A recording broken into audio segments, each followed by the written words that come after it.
Kwa mara nyingine, Kanisa Katoliki la Tanzania limekumbwa na janga la vitendo vya kinyama vya watu wasiojulikana. Kama unavyokumbuka, April mwaka huu watu wasiojulikana walivamia katibu mkuu wa Baraza la Maaskofu Katoliki Tanzania TEC, Padri Dr. Charles Kitima, ambaye kwa mujibu wa maelezo yake mwenyewe watu hao walikuwa na nia ya kumtoa uhai. Lakini tena watu wasiojulikana wanahusishwa na tukio la kupotea kwa Padri Camillus Nikata ambaye pia ni mhadhiri wa Chuo Kikuu cha Mtakatifu Agustino SAUT na pia ni padri wa Jimbo Kuu la Songea. Kwa mujibu wa taarifa, Padri Nikata hajaonekana tangu tarehe 7 ya mwezi huu wa Oktoba 2025.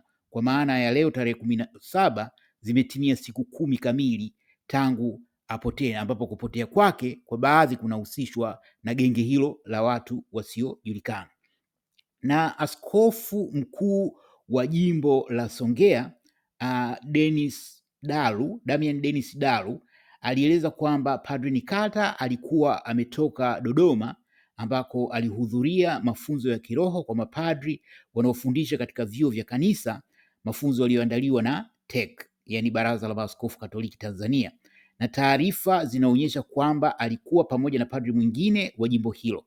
Lakini baada ya semina alirejea jimboni Songea na kufikia katika nyumba ya mapadri ya Mtakatifu Vianney akisubiri kusafiri kuelekea Mwanza kwa sababu yeye ni mhadhiri wa hicho Chuo Kikuu cha Mtakatifu Agustino huko Mwanza.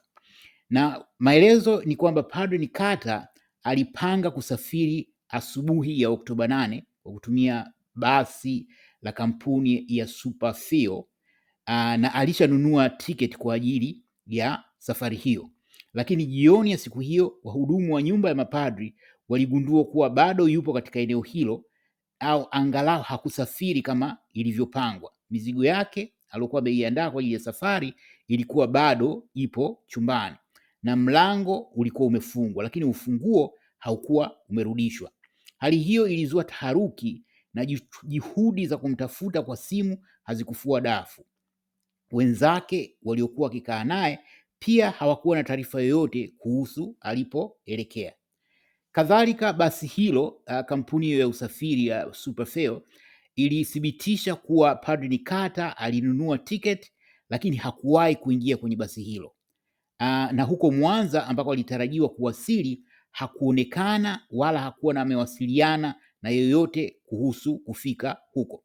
Kufuatia hali hiyo ya sintofahamu, askofu mkuu wa jimbo la Songea alielekeza swala hilo kwa jeshi la polisi kwa hatua za dharura, na taarifa rasmi ziliwasilishwa Oktoba 9 ya mwaka huu 2025.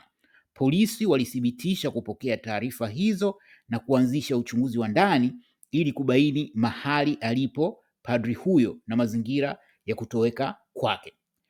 Habari za kutoweka kwa Padri Nikata zilienea kwa haraka kwenye mitandao ya kijamii na kusababisha sintofahamu na hisia mseto miongoni mwa waumini wa Kanisa Katoliki.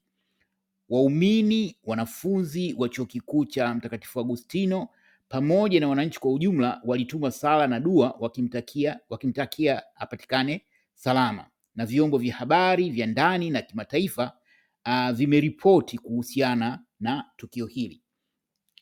Na mnamo Oktoba 13, Chuo Kikuu cha Mtakatifu Agustino kilitoa taarifa rasmi kupitia idara ya mawasiliano kikieleza kushangazwa na kutoweka kwa mfanyakazi wao, yani Padri Nikata. Chuo hicho kilithibitisha kuwa alikuwa mhadhiri katika idara ya mawasiliano ya umma na alihudhuria mafundisho ya Dodoma kwa niaba ya chuo, na uongozi wa chuo hicho ulieleza kuwa unashirikiana kwa karibu na jeshi la polisi katika uchunguzi na kuwasihi wanafunzi na wafanyakazi kuwa watulivu. Taarifa hiyo ilihitimishwa kwa wito wa maombi na matumaini kwamba padri huyo atapatikana akiwa salama.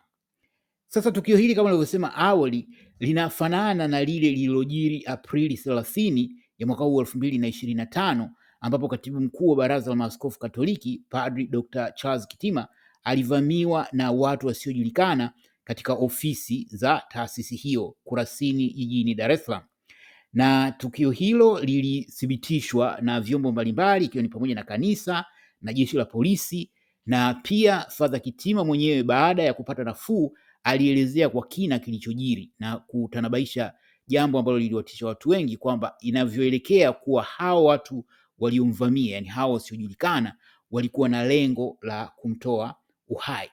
Hata hivyo, kwa kuwa hili sasa ni tukio la pili, kumeibuka aina kama lawama dhidi ya kanisa Katoliki, kwa sababu hata katika lile tukio la Father Kitima, kwa namna fulani ni kama kanisa Katoliki nalo limeridhia jinsi uzembe uliojitokeza katika kulishughulikia swala hilo. Ikumbukwe kwamba mara baada ya Father Kitima kushambuliwa, jeshi la polisi lilitoa taarifa kwamba kuna watu wawili waliokuwa wamekamatwa. Awali alikamatwa mtu mmoja, baadaye kuna mtu ambaye alimtisha Father Kitima kupitia mitandao ya kijamii, anaitwa Frei Kosedi.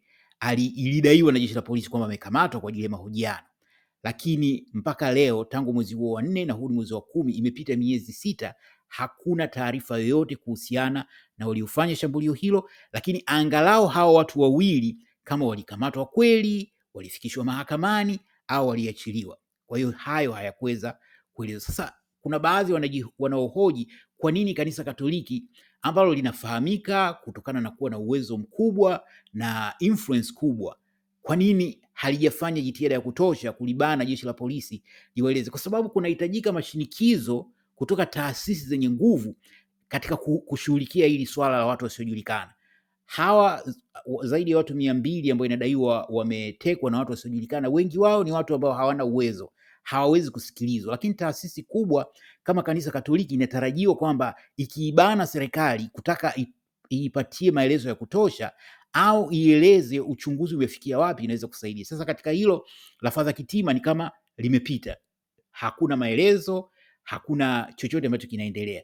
Sasa kuna hili jingine ambalo limetokea, na limetokea kama nilivyosema kwa tarehe 7 ya mwezi huu wa 10, na leo ni tarehe 17, ni zaidi ya siku 10. Na kwa bahati mbaya, kwa masuala ya watu wasiojulikana, kadri siku inavyozidi kwenda mbele, ndio kadri tegemeo la kumpata mtu linavyozidi kuwa dogo. Mpaka sasa hivi haifahamiki kiundani nini hasa kilichotokea, lakini watu wengi wamelihusisha tukio hili na vitendo vya watu wasiojulikana.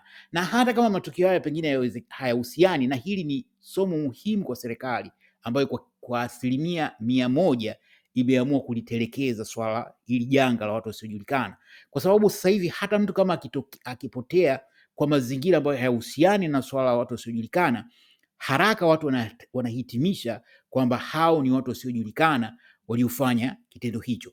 Na uthibitisho kwamba serikali imepuuzia hilo uko wazi. Serikali iliyopo madarakani ni ya Chama cha Mapinduzi, na tangu chama hicho kianze kampeni zake, hakuna hata mara moja kimeongelea janga la watu wasiojulikana, na hii imepelekea watu wengi kuamini kwamba kuna uhusiano wa karibu kati ya Chama cha Mapinduzi na watu wasiojulikana, kwa sababu ingekuwa sio hivyo, na kwa vile ni swala ambalo linawasumbua Watanzania wengi, ni wazi chama hicho kingeongelea lolote kuhusu hilo.